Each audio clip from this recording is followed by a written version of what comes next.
3, 2, 1. Welcome to the Marne Report.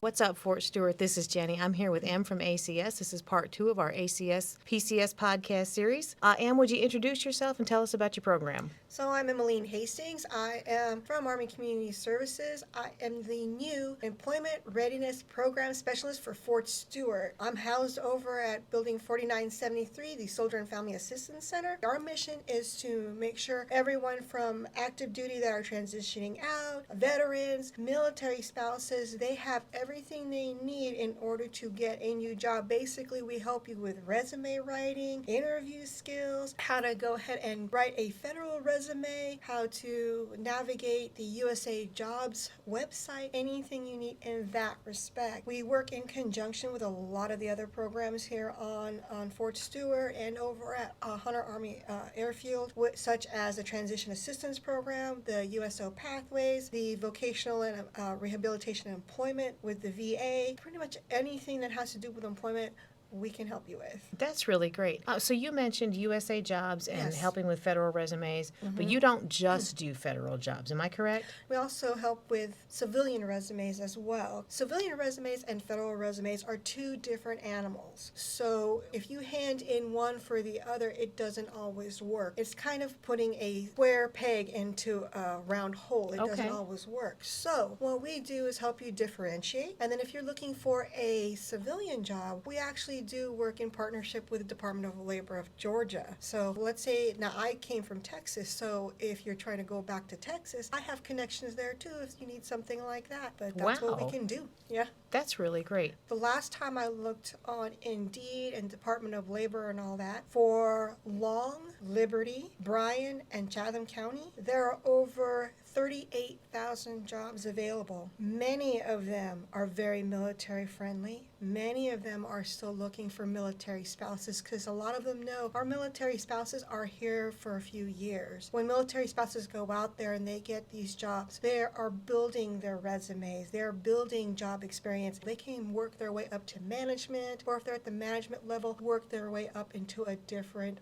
position within the company. So what I want to encourage is a lot of the spouses, especially the spouses, to get out there, start at whatever level they want you to start at, just start something. Yeah. And then work your way up to promotion, because you gain so much job experience. You'll be set out there for different companies as well. So what I hear you saying is start with the minimum wage and work your way up. That's all you have to do. It's not unusual at all. Even in the federal system, it's the same way. I'm a product of that. I started at GS5 and I worked my way up. I'm a GS11 now. Oh, wow. So now, did it take a while? Of course it did, but I also gained more experience, gained leadership training, everything that is needed to be in a higher position. So you work your way up that way, and also pay grade wise. So a lot of people are worried about that, and benefits. Now that's for civilian and federal jobs.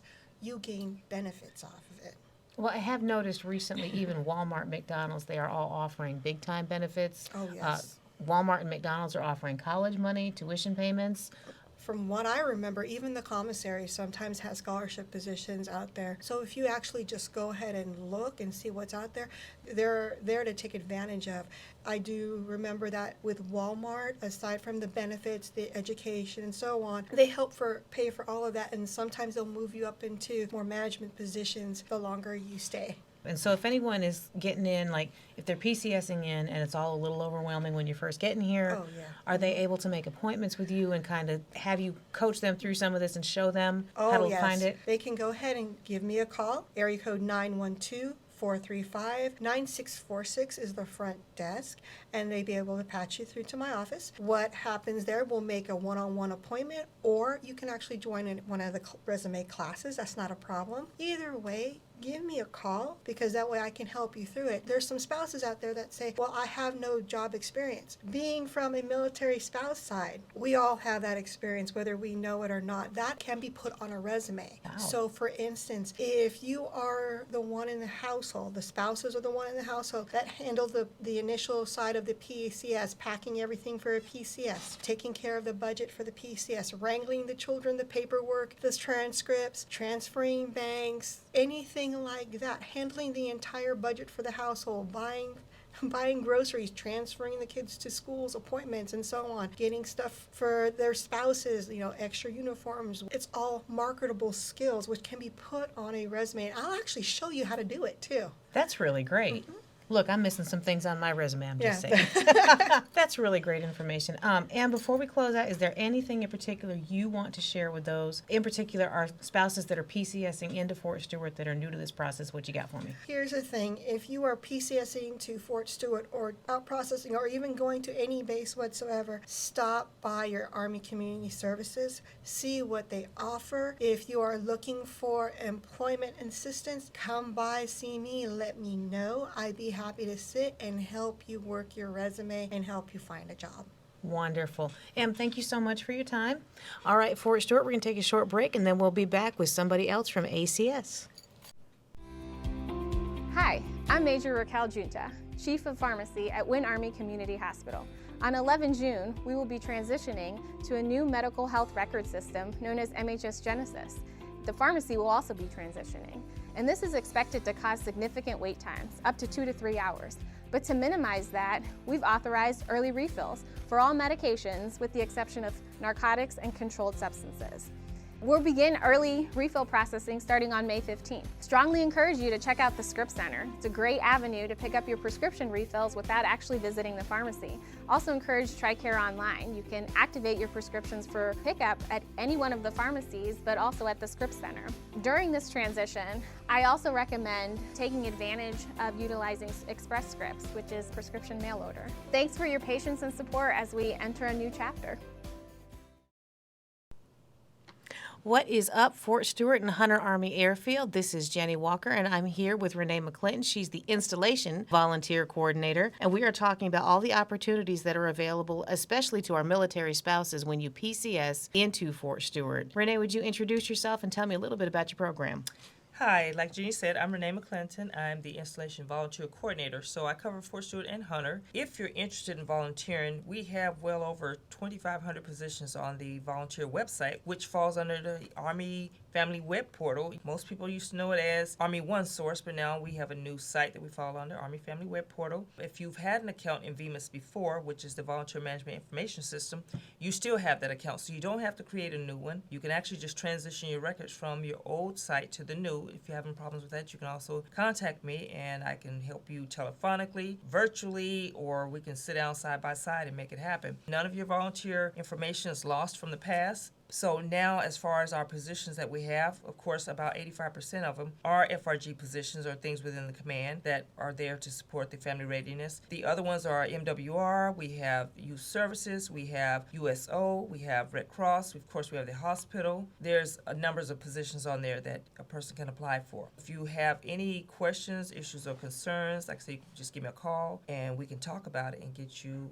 up and running as far as volunteer. So it has a lot of good points about it. One thing about VMIS and the volunteer system is that anything you do, you can put on that site that's volunteer related. When it comes time to create a resume and you're trying to figure out what it is that you've done, you can pull your VMIS up. It tracks everything you do as far as the date, the hours you put in, the agency. All that stuff is stored with you in an electronic file that follows you wherever you go. So if you were to PCS from Fort Stewart, move on to another installation, whether it's Fort Bragg, Fort Hood, you just change your military community and your records will follow you electronically. And also for our military personnel, I know a lot of you soldiers out there thinking that VMIS is now based on hours for the MOVISM, which is the Military Outstanding Volunteer Medal. That is not the case anymore. It's changed. So now it's really about the impact of what you've done because your company commander is the first line of approval and your battalion commander is the overall approving authority for the orders to generate for that particular award. So it's not just a system that you can say, okay, well, I got to do this or I got to do, but VMIS is a system that also is designed to protect the volunteers. It protects not only the volunteers, it also protects the installation commander and the command and also the agency that the volunteer is volunteering for. Because once you're registered, which is outlined in our regulation that governs it, it's AR 608-1, and you're covered under Title 10. So that's why we stress the importance of registering so that you are covered. So if something happens while you're volunteering and someone gets hurt or you get hurt, then again, and legal's involved, then legal is your representation. Okay, so that's one of the reasons we stress registering in the system because you are covered, like I said, under Title 10. Now, for agencies like USO,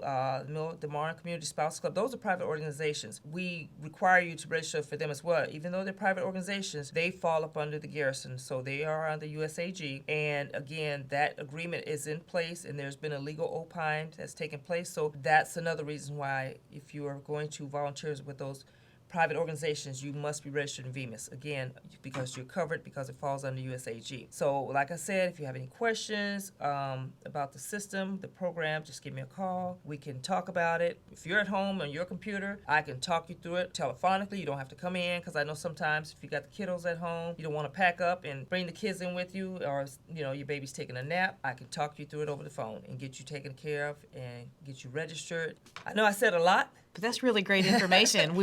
I appreciate all of that. And I do have a question. Mm-hmm. So you mentioned the importance of registering, and correct me if I'm wrong, but on the flip side of that, it's also really, really great for the spouses that have to go from duty station to duty station. And sometimes we can't get employment immediately. Mm-hmm. But if you're volunteering during that time, that is resume gold. That is experience. And the good thing with that is, like, Jenny's saying, whatever you do as a volunteer, you put it on there, it tracks it for you. It gives the dates, it gives you the number of hours you have. Once you put that information in there, it doesn't change. So let's say if you're leaving Fort Stewart and you want to know what's at Fort Bragg or Fort Bliss or Hood, you can actually go into the opportunity section, change that installation to wherever you're going, and it will tell you some of the volunteer positions that are out there that you'll be able to see once you touch down. And also it will have the volunteer coordinator's name on that site, so you'll be able to call them in advance and say, okay, hey, I'm PCSing here. I'd like to get involved with, whatever volunteer position you all have, and they will be able to talk to you or else link you up with who the actual coordinator is. Now, one thing about it is, like I say, you have to change your military community. So when you get there, they'll be able to see everything you've done at your past assignment. I will no longer have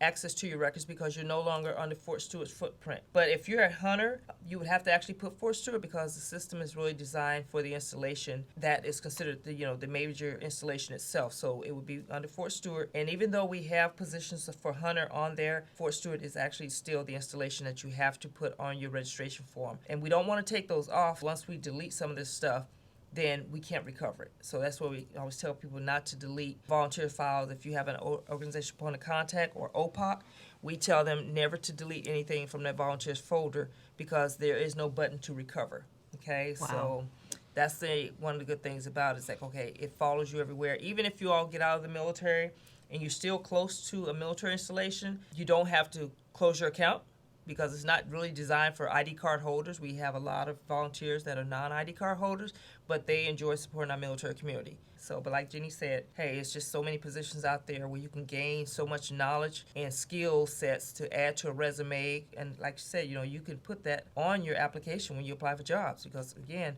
volunteering, believe it or not, you can gain so much experience and walk into a position or a job based on your volunteerism. Kids, as far as coaching, your church, Girl Scout, Boy Scouts, and also both Girl Scout and Boy Scout is on there, because guess what? There's a legal opine in place for both, because they used to meet on Fort Stewart years ago, but that legal opine is still in place for Girl Scouts and Boy Scouts. Firsthand, I know you can have all the education in the world. If you don't have any experience, you don't have any experience. That's and true. They want someone that knows how to do the job. Yep. So it's really a great idea, especially for spouses. I can't stress it enough. Go get registered, meet up with your volunteer coordinator wherever you're at. And if you're new to Fort Stewart, come meet Renee. She's really great people. And Renee, how do they contact you? What's your phone number? I can be contacted at 912-435-9633 or 9696. Jenny mentioned something else about education. If you are in school and you require internship, guess what? Coordinate with one of the agencies to get you an intern position if it's available. I know we have something in the legal field. We have something in engineering. We have different positions over at the hospital. So it really depends on what your major is and what you have, because normally we can work something out with that agency to create a position for you if they're in the arena of being able to help you out with your intern. And that's great. Yeah. I did that at Fort Riley. I did my practicum with new parent support. Okay. See? So it works. I'm here to tell you firsthand experience, it works. All right, Miss Renee, is there any last thing you want anyone to know? Just come on out. We need volunteers. If you go on the Fort Stewart webpage and if you go under there, you'll see our Uncle Sam logo. Said we want you to volunteer. And we've got about 12 positions on there, which will immediately come to my desk. And these are quick fill positions where we kind of needed people at the time when COVID was real hot and heavy. But now we still have those positions up there because they're still looking for volunteers to come in and help out. So we do have some positions on Team Stewart homepage under ACS, under the volunteer tab. You'll see that link, and like I said, there's about 12 positions. You can fill out the information on there. I will get that directly to my desktop, and I will either send you an email, contact you, but also forward it to the agency that's requesting a volunteer, so to help you get placed a lot faster. All right, that is really great information. Thank you so much for your time, Ms. Renee. All right, Fort Stewart, this is Jenny signing off.